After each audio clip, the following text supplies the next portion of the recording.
Hey guys, welcome back to the channel. This is Pulpit Predators. You're not going to believe this Torrance pastor got arrested for lewd acts he intended to have with a 16-year-old boy. That's right, a 16-year-old boy. He was soliciting to meet up with him and do a lewd sex act with him.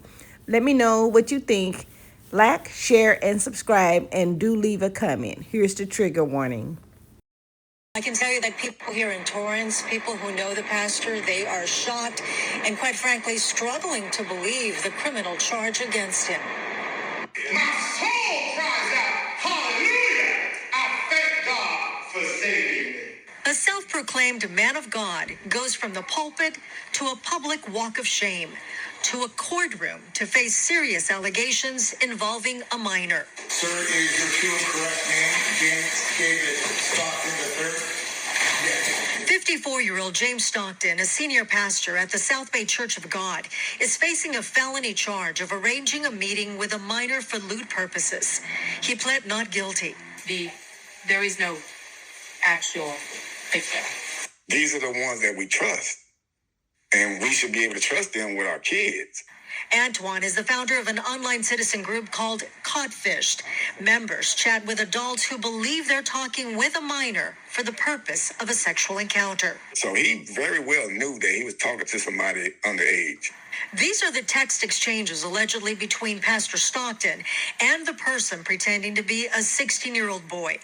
In this one, Stockton appears to send a selfie asking, "What time you get out of school today?" Here, Stockton allegedly texted, "I promise to be gentle and make sure you are enjoying it." The nasty part that no pastor should even be talking about, but he got to saying that he wanted to the boys. On the day Stockton met up with the decoy who said he was 16, the pastor had this to say. Actually, I was hoping and praying that it was somebody older. Senior pastor of South Bay Church of God here in the beautiful city of Torrance, California. At South Bay Church of God in Torrance, no one would go on camera. We don't know anything. Other than what we see on the video, nothing. We don't know. It was a shock to us as everybody else.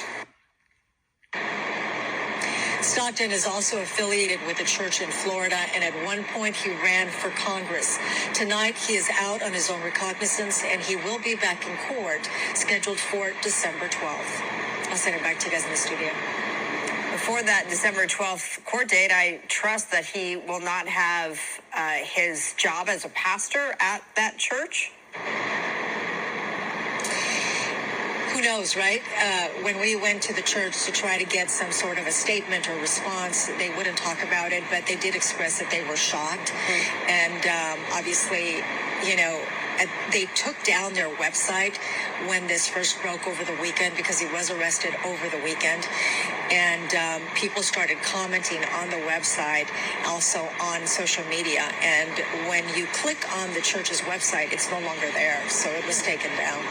Gina, I know you've done a couple stories just like this one.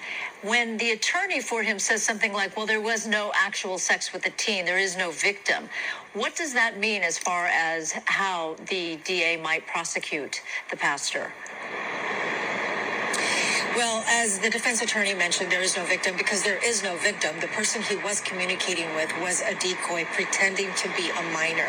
But that in itself is illegal. You cannot communicate with someone that you're thinking is a minor for sex.